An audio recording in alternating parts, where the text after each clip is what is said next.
No esimene asi on kindlasti on selline kurnatuse tunne, et sa tegelikult tunnedki, et sul ei ole nagu energiat või sul ei ole energiat teha sellist head tööd, millega sa ise võib-olla rahul oleksid, eks.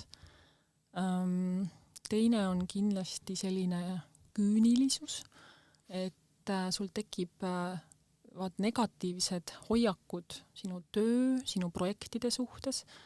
Sa ei taha enam võib-olla kolleegidega aega viita, isegi ka mitte lähedastega, et sa tunned, et sa kuidagi tahad olla võib-olla üksinda või eemale tõmbuda, et kõik kuidagi koormab sind.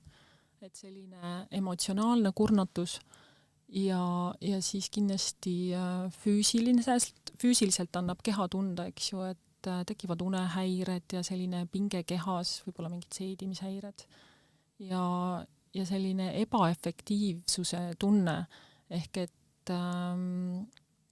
sa saad aru, et su kuidagi tekib selline ajuudu, et sa ei suuda enam keskenduda ja et sa ei ole selline produktiivne.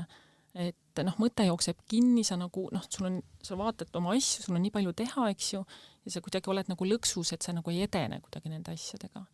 Et kui mõni nendest märkidest kuulajat praegu kõnetas, siis tasub mõelda selle peale.